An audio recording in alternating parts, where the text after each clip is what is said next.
আসসালামু আলাইকুম। প্রোক্লামেশন নিয়ে আমরা সবাই সব কিছু শুনছি, তারপরে আমি একটা কথা বলি যে কেমন হয়ে গেল না বিষয়টা, যে আমরা শুনছি যে প্রোক্লামেশন নিয়ে আহ, ডাক্তার ইউনূস যেটা বলছে লাস্টের দিকে যে মানে উনি থাকবে না, পদত্যাগ করবে। তো অলরেডি ওই দিক দিয়ে স্টুডেন্ট তিনজন বলছে যে মানে ঘোষণা না করতে পারলে ওরা তিনজন পদত্যাগ করবে। তারপরে মধ্যস্থতা হয়েছে যে ঠিক আছে, 15 তারিখের মধ্যে সরকারি নিজে একটা ঘোষণাপত্র জারি করবে।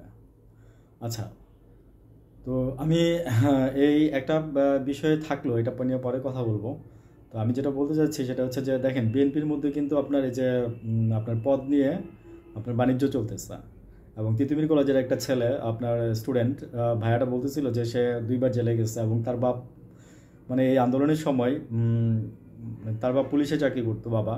তো সে উনি নিজে নিয়ে রাইখা দিয়ে আসছে থানায়, কেরানীগঞ্জ থানায়। আর হচ্ছে আপনার বা সেও বাবার দিকে তাকাইতে পারতেছে না, বাবাও তার দিকে তাকাইতে পারতেছে না, বাবা শুধু চোখ মুছতেছে। আসলে এই ঘটনাগুলোর মধ্য দিয়ে যারা গেছে, আমি বলছি না যে বিএনপির অনেক নেতাকর্মী আছে যে ধান খেতে থাকছে ভাই। হ্যাঁ, গাছের মগ ডালে থাকছে, যখন পুলিশ জানা গেছে যে ধান খেতে আছে তখন গাছের মগ ডালে থাকছে। বিএনপির ব্যর্থতা দেখেন কোত্থেকে শুরু। আমি বলি দেখেন, এই যে 15টা বছর 16টা বছর ধরে আজকে যে আওয়ামী লীগ সরকার যে ক্ষমতায় ছিল, মানে আপনারা যদি মানে স্ট্রং হইতেন, হ্যাঁ, আপনারা যদি স্ট্রং হইতেন তাহলে তো ওরা অতটা করতে পারতো না। আওয়ামী লীগ আজকে অত দূর আসতে পারছে ভাই আপনাদের কারণেই। ঠিক আছে, আপনারাই এর জন্য দায়ী। তো বিএনপি হিসেবে আপনারা দল কতটুকু স্ট্রং সেটা তো আমরা জানি, আর দেখছি, আমরা এটা বাস্তবেই দেখছি। আপনার 2006 সালে 2007 সালে আমরা দেখছি। বিএনপির দেখেন আরও খারাপ কিছু নিউজ, সেটা হচ্ছে যে আপনার এই 5ই আগস্টের পর থেকে 25শে ডিসেম্বর পর্যন্ত ওদের ওদের নিজেরই স্বীকারোক্তি যে 20 জন নেতাকর্মী তাদের নিজস্ব দলীয় কন্দলে মারা গেছে। তো ভাই এটা কিন্তু চারটাখানি কথা না। বিএনপি আগেই এগুলো নিয়ে, কিছুক্ষণ আগে আমি যেটা বলছি যে এই যে আপনার পদ নিয়ে এগুলো নিয়ে আপনার তো অনেক কিছু হচ্ছে, মিছিল মিটিং হচ্ছে এবং কোনো জায়গায় আপনার ককটেলও ফোটাইতেছে, প্রতিবাদ জানাইতেছে, বুঝছেন। তো আমি বলবো যে দেখেন, মানে বিএনপি তো আপনারা আসার আগেই শেষ হয়ে যেতেছেন। আপনি যে নেতা, মানে শুনছি যে টাকার বিনিময়ে আপনারা পদ দিতেছেন, এবং সম্পাদক পদের যিনি আছেন দেখলাম যে খুব ইয়ং বয়সের একটা লোক। ইয়ং বলতে আপনার 40 আপ হবে মেবি। তো ওরা মানে সবাই বলতেছে বিএনপি, মানে সবাই বলতেছে যে মানে এই পদেরই দরকার নাই, আসলে এই পদের মধ্যেই সবাই জিম্মি হয়ে আছে আর কি। আমি বলবো যে দেখেন, মানে এখন ন্যায্যতার ভিত্তিতে সব করেন। শুধু যে আপনার এই যে ইয়ং জেনারেশনের কথা আমি একটা বলি, যারা বিএনপি করে, ইয়ং জেনারেশন নিয়ে আমি অনেক কথা বলছি, যে ব্লাড কথা বলে, আপনারা ব্লাড বুঝার ট্রাই করেন। বিএনপির কিছু লোক আছে 60 ঊর্ধ্ব, 65 ঊর্ধ্ব কিছু লোকজন আছে যারা নাকি এই জিনিসগুলো আসলে বুঝতে চায় না। ঠিক আছে, আমাদের মনের কথা তারা বুঝতে চায় না। এবং এই জন্যই কিন্তু নতুন একটা দল মানে আসাটা অনেক জরুরি আমি মনে করি। ঠিক আছে, আমি মনে করি এবং অনেকেই হয়তো আমার আমার মতো মনে করে। তো হয়তো বা চলেও আসতে পারে। এই যে আমি বলছিলাম না যে ওরা 50% ভোট এখনই পাচ্ছে, হ্যাঁ, মানুষের মানে ফিলিংস থেকে বা ভালো লাগা, এবং মানুষ তো বুঝে এখন। ভাই মানুষ তো এখন খুব ট্যালেন্ট। আপনারা যারা মুরব্বী আছেন তাদের প্রতি সম্মান রেখে বলি যে আপনারা আগের দিনে যারা যেভাবে চিন্তা করতেন আমরা কিন্তু সেভাবে চিন্তা করি না। একদিন আমি বলছিলাম যে আমার বাবার সাথে আমার মিলে না, তো মত পার্থক্য অনেক অনেক অনেক আছে। তো ইউনূস সরকারের প্রতি আমি বলবো যে এই যে দেখেন, মানে একটা জিনিস কেমন হয়ে গেল না, যে প্রথম কথা আমি এটা আসি যেটা দিয়ে শুরু করছিলাম, যে তুমি খেললে আমি খেলবো না, এলে আমি খেলবো না। ঠিক আছে, মানে এরকম হয়ে গেল আর কি বিষয়টা। ভাই এটা তো একটা মানে কি বলবো, যে এটা তো একটা দেশ চালাচ্ছেন আপনারা। হ্যাঁ, এটা কি রিয়েলাইজ করতে পারতেছেন আপনারা যে এটা একটা দেশ চালাচ্ছেন? যারা তিনজন উপদেষ্টা শুনছি যে আপনার এই যে মাহফুজ, আসিফ, নাহিদ, এরা আপনার পদত্যাগ পত্র অলরেডি সাইনও করে ইউনূস সরকার হাতে দিয়ে দিছিল। তো ওরা আসলে ওদের জায়গাটা স্ট্রিক আছে। আমি আমি দেখছি যে না, ওদেরকে তো ভাই এই জেনারেশন যারা আপনার সত্যি কথা বলি, একটা কথা আমি নিজেও সেটা রিয়েলাইজ করি, তাদেরকে টাকা দিয়ে কিনতে পারবেন না আপনারা, বুঝছেন। টাকা কামাইলেই হয় না, টাকা ভোগ করার জন্য কিন্তু মানে ইয়ে লাগে, হিম্মত লাগে। হুম, টাকা ভোগ করতে পারাটা কিন্তু হিম্মতের বিষয়। টাকা ওই যে দেখেন না, টাকা নিয়ে যদি চোরের মতো পলাই যান তাহলে ওই টাকার কোনো মানে আসছে, ওই টাকার কোনো সম্মান আসছে? তো এই জিনিসগুলো তো আসলে আমরা যারা চোর তারা তো আসলে আমরা এইগুলো বুঝবো না, কিন্তু যারা অ্যাকচুয়ালি সম্মানের সাথে মানে ভালোভাবে বাঁচতে চায় তারা 10 জনকে নিয়েই বাঁচতে চায়। আমরা এই জেনারেশনের মধ্যে আমি এই জিনিসগুলো দেখতে পাই খুব স্পষ্ট। এ ব্যাপারে আমার 1%ও কোনো ডাউট নাই। আমি আমাদের এই জেনারেশনের মধ্যে, যেমন সার্জিস ভাই একটা জায়গায় বলছিল যে 25 থেকে 50 বছর যারা আছে তাদের মধ্যেই এই স্পিরিটটা ধারণ করে। এবং দেখেন যে এই স্পিরিটের কারণে কিন্তু কত মানে দ্রুত বলতে পারেন যে 1.5 মাসের মধ্যে মোটামুটি আপনার এই দেশে আপনার এই যে কোটা কোটা আন্দোলন থেকে শুরু করে 1.5 মাসের মধ্যে বলতে পারেন যে এরকম হাসিনার পতন হবে, এটা কিন্তু মানে পৃথিবীর অনেক জায়গায় এটা বড় বড় সংবাদ হিসাবে প্রচার হয়েছে যে বাংলাদেশের মধ্যে মানে এইভাবে যে স্পিরিটটা যে ধারণ করছে, আসলে এই বয়সের তরুণরা হচ্ছে স্পিরিটটা ধারণ করে মনে, ঠিক আছে। আমি ওনার সাথে একমত, বললাম না যে আমাদের কোনো কথোপকথনে আমাদের মধ্যে কোনো দ্বিমত হব না আমরা, বিকজ আমরা দেখছি, আমরা শিখছি, আমরা জেনারেশনটাই হচ্ছে আমাদের এটা, ঠিক আছে। আমরা ভালো সব কিছু মেনে নিব, খারাপ সব কিছু আমরা করব না, এটাই হচ্ছে আমাদের নীতি। আমি এই যে দেখেন মানে ওরা তো মানে মানে পলক যখন নাকি আপনার এই যে ইন্টারনেট নিয়ে কথা বলছিল যে সে ইন্টারনেট বন্ধ করে না, তারপরে পলক আপনার এই যে সাইবার ক্রাইমদেরকে ওদেরকে অনেক টাকা দিতে চাইছিল, হ্যাঁ, যে তোমরা আমাদের বিরুদ্ধে না গিয়ে আমাদের হয়ে কাজ করো, ওদের কোটি কোটি টাকা অফার করেছে, কই ওরা তো বিক্রি হয়ে যায় নাই, ওরা এখন সম্মান চাইতেছে। ভাই বুঝতেছেন না যে কোন জায়গায় মানুষ কি চাচ্ছে এখন? আপনারা বিএনপি মনে করতেছেন যে আপনারা এতদিন ধরে এই করছেন সেই করছেন, আপনারা তো মানে এই যে যখন নাকি মির্জা ফখরুল ইসলাম আলমগীর স্পষ্ট বলছে যে যখন নাকি এই আন্দোলনটা শুরু হয়েছে তখন উনি বলছে যে এই আন্দোলনের সাথে আমরা নাই, স্পষ্ট উনি ঘোষণা দিয়ে বলছে, ঠিক আছে। খালেদা জিয়া বলছিল যে এই সংবিধান ছুঁড়ে ফেলে দেওয়া হবে। তো দেখেন আজকে সংবিধান নিয়ে ওনারা নিশ্চয়ই খালেদা জিয়ার হয়তো বা এখন মত পাল্টাইছে, তারেক জিয়ার মত পাল্টাইছে, ওইখান থেকে তো নির্দেশনা আসতেছে। আমি একটা জায়গায় বলবো, তারেক রহমান সাহেব, আমি ভাবছিলাম যে উনি হয়তো বা পালস বুঝতেছে মানুষের, এই তরুণ প্রজন্মের, কিন্তু না, আসলে উনি এখনো পালস বুঝে উঠতে পারে নাই, বুঝছেন। নাইলে আমার কথা হচ্ছে সিদ্ধান্তগুলো তো ওনারই হয়তো হবে, কারণ উনি যদি স্ট্রিক্ট থাকে ওই জায়গাটা, তাহলে এই বড় বড় দুইটা সিদ্ধান্ত কিভাবে এখন হইলো না, ঠিক আছে। যে একটা জিনিস হচ্ছে যে এই যে ফখরুল ইসলাম আলমগীর সাহেব বলছিল যে এরকম মানে আমরা এটার সাথে নাই, ঠিক মানে দেশ 5ই আগস্টের 3-4 দিন আগে সম্ভবত তারা বলতেছে যে আমরা এটার সাথে আছি। আরে মানে এটা তো আপনারা সুবিধাবাদীর মতো হয়ে গেলেন। তো আপনারা আসলে ওই যে আমরা বাঙালি যারা, আমরা সাধারণ জনগণ আছি, নেটিজেন যারা আছি, তারা বলি না যে মুদ্রার এপিট ওপিট, আর তারপরে হচ্ছে আপনার যেই লাভ সেই কদু, এই কথাগুলো তো আসলে আপনাদের ক্ষেত্রে খুবই যায়, ঠিক আছে। তো এখন দেখেন আপনারাই কিন্তু নিজেরাই কিন্তু প্রমাণ করে দিচ্ছেন, আপনারা ক্ষমতায় আসার আগেই প্রমাণ করে দিচ্ছেন যে আপনাদের মধ্যে কী রকম একটা বিশৃঙ্খলা সৃষ্টি হয়ে আছে এবং লাইগা হচ্ছে। এবং এই বিশৃঙ্খলাগুলো তো মনে করেন যে আপনার মানে আমরা মানে খুব ওইভাবে মিডিয়াতে আসতেছে না, হ্যাঁ, ওইভাবে মিডিয়াতে আসতেছে না, এবং টাকার বিনিময়ে আপনারা অনেক কিছু করতেছেন, কারণ এতদিন না খেয়েছিলেন, হ্যাঁ, এটাই সবাই বলতেছে, এতদিন না খেয়েছিলেন, এখন মনে করেন যে একটু পাইতেছেন, খাইতেছেন, কিন্তু আসলে এই যে নিজেদেরকে বিক্রি করে দিলেন। আমি অনেক আগে আমার একটা ভিডিওতে বলছিলাম যে আসলে আমরা মানুষ তো নিজেদেরকে বিক্রি করে দিই, বুঝছেন, আমাদের মধ্যে কোনো মনুষ্যত্ববোধ নাই। আমরা এই যে মনুষ্যত্ববোধ অ্যাজ এ হিউম্যান বিং, আমি একটা কথা বলি যে যতদিন পর্যন্ত আপনি নিজেরা চেঞ্জ না করতে পারবেন আপনার মেন্টালিটির দিক থেকে, ততদিন পর্যন্ত আপনি এই মানে কোনো কিছুর উন্নতি করতে পারবেন না। হ্যাঁ, মেজরিটি একটা পোর্শন এই যে আমাদের এই জেনারেশন, ঠিক আছে, এখানে বললাম না 4 থেকে 6 কোটি ভোটার নতুন হবে এই বছর। তো এই ভোটারগুলো কিন্তু যেদিকে চলে যাবে সেদিকে কিন্তু আপনারা মানে নির্বাচনে জয়ী হবে মানুষ। তো নতুন দল গঠন হোক, এটা সবাই চাচ্ছি আমরা তরুণ যারা চাচ্ছি তারা নতুন দল গঠন করেন, মানে আমরা চাই মানে যাই গঠন করেন নতুন একটা দল আসুক, ঠিক আছে।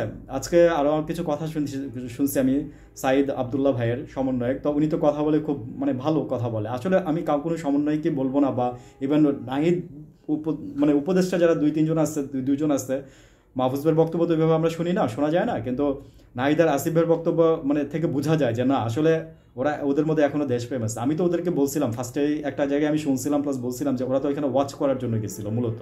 আসলে ওরা গিয়ে দেখা যাচ্ছে যে ওরা এমন একটা মানে চিপার মধ্যে পড়ছে, আর বয়সে একটু ছোট, সবাই মনে করে যে হাত বোলায় বিদায় করে দেয় আর কি, বুঝছেন, এটাই হচ্ছে নিউজ। তো একটা জায়গায় এখন দেখেন হাসিনা যাওয়ার পরে মানে আগে ছিল একটা মত যে আমরা হাসিনাকে সরাবো বা সরাইতে হবে, এটাই ছিল একটা সবার একটা মানে একটা আছে, এখান থেকে বাঁচার উপায় একমাত্র এইটাই। কিন্তু এখন উনি যাওয়ার পরে দেখা যাচ্ছে যে এখানে আপনার এই যে ছোট ছোট মতের সৃষ্টি হয়েছে, অনেক মতের সৃষ্টি হয়েছে, মানে এর ওইটা দাবি ছিল, এটা দাবি ছিল, কিন্তু একটা জায়গায় কিন্তু সবাই একমত, আবার যখন লাগবে তখন কিন্তু সবাই চলে আসবে, এটা এই ব্যাপারে কিন্তু কোনো সন্দেহ নেই। তাইলে দিস ইজ দ্য ফ্যাক্ট, আপনাকে বুঝতে হবে যে এখানে কিন্তু মানে তরুণ প্রজন্মের একটা বিশাল গোষ্ঠী কিন্তু এখানে ঠিক আছে। আমি একটা পাকিস্তানের একটা এক্সাম্পল দিই আপনাকে, দেখেন ইমরান সাহেবের কিন্তু মানে অনেক মানে সুনাম, এবং উনি তো প্রধানমন্ত্রীও ছিলেন। দেখেন সেই স্বাধীনতা নিয়ে গেছে কেড়ে আবার যে আর্মিরা, যাই হোক এগুলো অন্য হিস্ট্রি। তো উনি কীভাবে মানে দ্বিতীয়বার আপনার নির্বাচনে আসছিল, দ্বিতীয়বার পরের বার, তো যাই হোক এটা যেটা আমি বলতে যাচ্ছি ওইভাবে আমার খেয়াল নাই, কিন্তু ওই তরুণ প্রজন্মের হাত ধরেই কিন্তু আসছিল, এবং ওই তরুণ প্রজন্মের একটা বিশাল অংশই কিন্তু ওনাকে ইমরানকে পছন্দ করতো পাকিস্তানে, ঠিক আছে, এই জন্যই কিন্তু উনি পারছিল। আমি শ্রীলঙ্কার একটা এক্সাম্পলও কিছুদিন আগে দিচ্ছিলাম যে দেখেন বিএনপি আপনারা কিন্তু যেটা অপোনিস্ট শ্রীলঙ্কার মানে অপোজিট পার্টি কিন্তু ক্ষমতায় আসে নাই, আসছে কিন্তু অন্য একটা পার্টি, সো এগুলো থেকে আপনারা শিখতেছেন না। আসলে যে আপনারা মুরব্বী মানুষ, আমরা আপনাদের প্রতি শ্রদ্ধা রাখতেছি। মানে 60 বছরের পরে বলি না যে সরকার, যে আপনার যে সরকার থেকে অব্যাহতি দেয় কেন, সরকারি চাকরিজীবীদের অব্যাহতি দেয় হচ্ছে এই কারণে যে ব্রেন ওইভাবে কাজ করে না, ঠিক আছে? হয়তোবা আপনারা ইয়ে করতে পারেন। আমি সেদিন নাসিরউদ্দিন ভাইকে আপনার কাজল সাহেবের মানে একটা কথা প্রতিবাদ করতে যায় শুনছি না, কাজল সাহেব বলতেছিলেন বিএনপির যে এই জায়গাটার মধ্যে আমরা সবচেয়ে ভালো বুঝি বা আমাদের একটা অভিজ্ঞতা। ভাই আমি একটা কথা বলি শুনেন, এখন অভিজ্ঞতা বলতে কোনো কিছু নাই। 6 বছরের বাচ্চাও যা বুঝে, আমি সেদিন দেখলাম যে রেনুমির একটা কথা বলছিলাম, সে হাসিনার ইয়াতে জুতা মারতে গেছে 31শে ডিসেম্বরের দিন। মানে সে যেভাবে স্পিরিট ধারণ করছে মনের মধ্যে, আমি বলবো যে এগুলো ভাই এখন মানে আমাদের বাংলাদেশের মানুষ, মানে বাংলাদেশ না সারা পৃথিবীর মানুষ অনেক এখন অনেক ক্লেভার, ঠিক আছে, একই একই ইয়ার থেকে। আর হচ্ছে যে আপনার এটা যারা আপনার হাসিনাকে আপনি যত ইয়ে করেন ওইটা এরকমই হবে, ঠিক আছে? আর ওনার পোর্টাল মোছা নিয়ে আমি একটা কথা বলি। দেখেন ঢাকা ইউনিভার্সিটির যিনি প্রক্টর বা বিসি লাইক দ্যাট এরকম কিছু একজন, উনি একটা ফোনের নির্দেশে সেই হাসিনার জুতো আমার ইয়াটা মুছে দিল, যেটা ঢাকা ইউনিভার্সিটির একটা পিলারে খুব সুন্দর করে ছিল। এবং সার্জিস ভাই এটা নিয়ে বলছে যে যত মানে মানুষ, বাংলাদেশের মানুষ এটা রাতের আধারে মুছে ফেলতে হবে। ভাই দিনের বেলায় মুছছেন পারলে গিয়া, রাতের আধারে মুছতে চান কেন? এবং এটা না শুধু মানে এই যে 5ই আগস্টের পরে যেসব আপনার স্মৃতিস্তম্ভগুলো দেয়ালে দেয়ালে লেখা ছিল, আমার কাছে এক্সিলেন্ট লাগতো জিনিসগুলো। ভাই আমাদের তো ভালো লাগবেই, বুঝছেন না? আর আপনারা সংস্কার করতে আসছেন, তাই না? সংস্কারের নামে মনে করেন যেগুলো মুছতে আসছেন, ফাইজলামি করেন, মানে সব কিছু মুছে দিতে চান সব কিছু, ঠিক আছে? এগুলো কারা করতেছে? এগুলো কারা করতেছে আমরা জানি। ওই যে যারা মনে করেন যেভাবে বসছে, আর আসলে অনেক কিছু বলতে হয়। আর ইউনূস সরকারও মানে কিছু কিছু উপদেষ্টা দ্বারা প্রভাবিত হয়ে গেছে। প্রভাবিত হয়ে যাওয়ার কারণে এমন হয়েছে ব্যাপারগুলো যে এই ব্যাপারগুলো সবগুলো বেচারা এখন একটা হজবরলের মতো অবস্থা হয়ে গেছে। এদিকে বিএনপি দেখেন মারামারি লেগে গেছে, নির্বাচন হয়ে যাবে। নির্বাচন যদি তখন দেখেন যখন নাকি আপনার এই যে মানে উপদেষ্টারা বা এবং অন্তর্বর্তীকালীন সরকাররা যখন আপনার নেয়, শপথ নেয়, তখন যদি বলতো যে 1 সপ্তাহ পরে যদি বলতো যে আমরা 3 বছর থাকবো, ঠিক আছে, 15 দিনের মাথায় যদি আমরা বলতো 3 বছর থাকবো, মানুষ হাসতে হাসতে খেলতে খেলতে মেনে নিত। কিন্তু এখন পরিস্থিতি গত 5 মাসে এমন দাঁড়াইছে যে মনে করেন যে আপনার এখন দেখা যাচ্ছে যে ওই অন্তর্বর্তীকালীন সরকারেরও সংস্কার যেমনই হোক কিছু, হ্যাঁ কিছু জিনিসের সংস্কার তো অবশ্যই লাগবে, যেমন নির্বাচন কমিশনের সংস্কার, পুলিশের সংস্কার, তারপরে হচ্ছে আপনার এই যে আমলাতন্ত্রের কিছু সংস্কার। এই কয়েকটা জিনিস ছাড়া, 4-5টা সংস্কার ছাড়া তো নির্বাচনও আপনার ইয়ে হবে না। আরেকটা সূত্র থেকে আমি শুনছি যে আপনার যে গত কয়েক মাসে আপনার যেসব আপনার ডিএমপি পুলিশ মানে ভালো ভালো ঊর্ধ্বতন অফিসারদেরকে নিয়োগ দেওয়া হয়েছিল, তাদেরকে আপনার সরাই দিচ্ছে। হ্যাঁ, তারা ভালো কাজ করতেছিল, তাদেরকে সরাই দেওয়া হয়েছে। ভাই কেন ভাই? তাহলে এই জিনিসগুলোর জন্যই কি মনে করেন যে এত মানুষ জীবন দিয়েছিল, আর মনে করেন যে আপনারা এইসব নাটক তক্তা করবেন তাই? ঠিক আছে, উপদেষ্টাদের মধ্যে থেকেই উপদেষ্টারা মানে যে নাহিদ, আসিফ, ওরা বলতেছে যে এগুলো তো আর আসলে মিডিয়াতে আসবে না, এগুলো অন্য জায়গা থেকে শোনা কথা এবং বাস্তব কথা, সত্যি কথা, যেগুলো প্রুফড। এবং আমি প্রুফ ছাড়া বলিও না, বেসিক্যালি আমি অনেক দিক থেকে প্রুফ করে তারপরে বলি। তো ওনারা বলতেছিল যে মানে 5-9টা-6টা অফিস করবে, হ্যাঁ 5টা-6টা অফিস করবে, মনে হচ্ছে যে এই জন্য তারা আসছিল, চুরুট খাবে আসছিল, এরকম ব্যাপারগুলো কিন্তু আসলেই সত্যি। মানে তাই তারা মনে করতেছে যে একটা দায়িত্ব নিয়ে আসছে। ভাই আপনি তো সেই দায়িত্ব নিয়ে আসেন না, আপনি এখানে 4 ডাবল দায়িত্ব নিয়ে আসছেন, ঠিক আছে, 4 গুণ দায়িত্ব নিয়ে আসছেন। সো কী বলবো, আসলে এই জিনিসগুলো বোঝার মতো, রিয়েলাইজ করার মতো তো মানুষ আপনারা এই জায়গাগুলো তো বসাইতে পারেন নাই। কারা বসাইছে এইগুলো, এই যে এইসব উপদেষ্টাদেরকে? আসলে মানুষ তো এটাই ভালো করে জানে না। শুনি যে আপনার প্রথম আলো, ডেইলি স্টার, তারপরে যে এরাই মনে করেন যে এরা বলতে কারা, এরা তো বলতে তো ইন্ডিয়াই। তো আসলে বুঝার কিছু থাকে না, বলার কিছু থাকে না, বুঝছেন? দেশটা বিএনপি আসলে আবারও ধ্বংস হবে, এটা আমি বলতে পারি। মানে একবারে ধ্বংস হবে না, আস্তে আস্তে যাবে। তারপর তো আওয়ামী লীগের আবার পুনর্বাসন হয়েই যাবে, হয়ে গেলে মনে করেন যে আবার আওয়ামী লীগ মনে করেন যে পিটায় মনে করেন যেগুলো বাইর করে দিবে। আর কি হবে, ছাত্রদের মনে করেন এই সেই ইস্যুতে মনে করেন যে তুমি জেলে থাকো, ওইখানে থাকো, এই ফাঁসি সেই ফাঁসি, ইত্যাদি ইত্যাদি ইত্যাদি ইত্যাদি, বুঝছেন? তো আমরা এই জেনারেশন তো এটা হইতে দিব না। একবার রক্ত দিচ্ছি, কতগুলো রক্তের উপরে দাঁড়ায় মনে করেন যে আপনার কত রক্ত, যে মানুষটা মনে করেন যে রাস্তার সামনে দেখছে, আমার সামনে ঠাস করে লাশ হয়ে গেছে, হ্যাঁ জীবন্ত মানুষটা লাশ হয়ে গেছে, তার ফিলিংসটা একবার বুঝতে পারবেন না তো আপনারা? ওই চেয়ারে বসে এসির হাওয়া খেয়ে বুঝতে পারবেন না, তারাই বুঝতে পারবে। নাহিদ, আসিফ ভাইদের মাঝে মাঝে অনেক কিছু বলার কারণ হচ্ছে সমালোচনা বা আলোচনা যাই করি না কেন, না বললে তো ওনারাও বুঝতে পারতেছিল না। ওনারা তো ওই যে মুস্তফা সরকার ফারুকী আসার পরে নাকি শুনছি যে ওনার সাথে সিনেমাও দেখতে চলে গেছিল। তাহলে এটা কোন ফিলিংস থেকে গেছিল? হয়তো গেছিল, ঠিক আছে, তারুণ্যের একটা মানে ইয়া তো আসছেই, হয়তো শখে বসে গেছে, কিন্তু দেখা যাচ্ছে যে এই জিনিসগুলো ওনাদের জন্য খারাপ হয়েছে।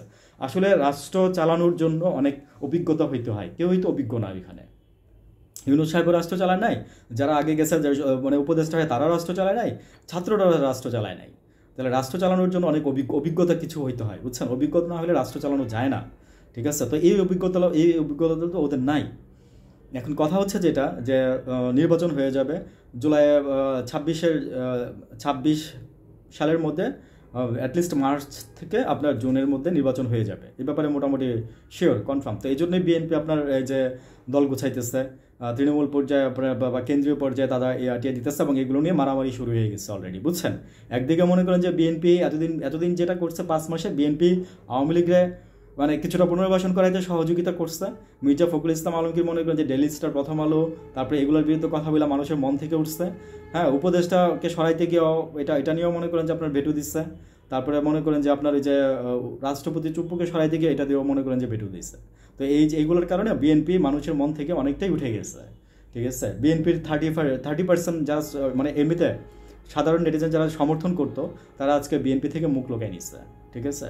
লাইক দ্যাট মি, আমিও বিএনপিকে পছন্দ করতেছি না, কারণ আমরা ভাই বারবার এই যে এতগুলো মানুষ মারা গেছে, আমরা আর কখনোই আমরা আমাদের ভাইদের মরতে দিতে পারবো না, ঠিক আছে? এটাই হচ্ছে আমার শেষ কথা, ঠিক আছে? আমার ভাইরা অনেক মারা গেছে, আমি আর কোনো ভাইকে মরতে দিতে পারবো না। আর ইউনূস সরকারকে শুনতেছি হার্ড হচ্ছে বা হয়ে গেছে অলরেডি, হয়তো বা উনি ইনিশিয়েটিভ নিবে, এই সামনের সপ্তাহ থেকে আমরা দেখতে পারবো। তা আমি বলবো যে প্লিজ জোরে সোরে এই ইনিশিয়েটিভগুলো নেন, ঠিক আছে? অনেক কিছু কিন্তু হয়ে গেছে, বুঝছেন? দিনে দিনে বেলা কিন্তু অনেক হয়ে গেছে, ঠিক আছে? সো আমার মনে হয় অনেক ক্ষতি হয়েছে, দেশের অনেক ক্ষতি হয়েছে। হাসিনাকে সরাইয়া যতটুকু না ক্ষতি হয়েছে তার চেয়ে বেশি ক্ষতি হয়ে যাচ্ছে এখন, ঠিক আছে? আমার কাছে তাই মনে হইতেছে। প্লিজ আপনারা এই জিনিসগুলোর প্রতি নজর দেন। আর আমি তো এই যে আমাদের এই যে বৈষম্যবিরোধী ছাত্র আন্দোলন, ওদের কথা বলবো যে ওনাদের মন মানসিকতা অত্যন্ত ভালো। সিরিয়াসলি আমি বললাম যে আজকে পর্যন্ত কেউ দুর্নীতি করছে দেখাইতে পারবেন? দেখান। অথচ বিএনপি তো মনে করে যে না, সে মনে করে যে ক্ষমতা তারেক রহমানের ওই কথাই ধরেই বলি যে আমরা মনে যেন নির্ভর ক্ষমতায় চলে আসছি, ঠিক আছে? তো আমাদের এরকম একটা মনোভাব আমাদের মধ্যে আমরা পোষণ করে রাখছি। প্লাস এই যে এইগুলোই হচ্ছে যে বিএনপির মানে কর্মের ফল আর কি। গত 5 মাসেই দেখেন, আর ওরা মনে করেন সামনে 5 বছর দেশ চালাইলে আরও কি করবে, ঠিক আছে? তো আমরা আসলে এগুলো চাই না, বিএনপি থাকবেন, সম্মানের সাথে থাকবেন। যদি আপনারা হেরে যান, সম্মানের সাথে থাকবেন। আপনারা কর্ম করবেন, কাজ করবেন, দল করবেন, সমস্যা নেই। আপনারা সামনে নেক্সটে যদি আসবেন, ঠিক আছে? অন্তর্বর্তীকালীন সরকার মানে এই যে যা করতেছে, মানুষ অনেক সমালোচনা করতেছে। ছাত্ররা যদি দল গঠন করে আসে তাহলে তাদেরকে নিয়েও মানুষ সমালোচনা করবে, এবং এগুলো চোখে আঙ্গুল দিয়ে দেখা দেবে। কারণ এখন জেনারেশন খুব স্মার্ট, খুবই স্মার্ট। বললাম তো আমি কথাটা, ওরা যাচাই করে দেখে তারপরে বুঝে কথা বলে। আর আমরা এই যে আমরা কিলিং চাই না, আমরা চাই। আমরা এই যে দেখেন, আপনারা অন্ততন্ত্র মানে কোন দলে আপনারা মনে করেন যে আপনার 20 জন মানুষ মানে আপনাদের নেতাকর্মী মারা গেছে, ঠিক আছে? এগুলো কি বলবো আর? আপনারা এগুলোর কোনো অ্যান্সার দেন, তার এক জায়গায় জিজ্ঞেস করছিল তারেক রহমান কেন আসতেছে না কাজল সাহেব কোয়েশ্চেনটা খুব এড়াই গেছে সুন্দর করে, যে উনি ওনার ব্যক্তিগত মানে যখন মনে হবে যখন উনি আসবে তখন উনি আসবে, ঠিক আছে? হ্যাঁ, ঠিক আছে, মানলাম যে উনি তখন আসবে, কিন্তু কথা হচ্ছে যে হ্যাঁ উনি আসতে পারতো, উনি আইসা দেশের মধ্যে একটা জোয়ার বসাই দিবে, ঠিক আছে? হোয়াট এভার, ওনার এটা ব্যক্তিগত বিষয়। তারপরে আমি একটু আমার যেটা মনে হলো আমি সেটা নিয়ে কথা বললাম।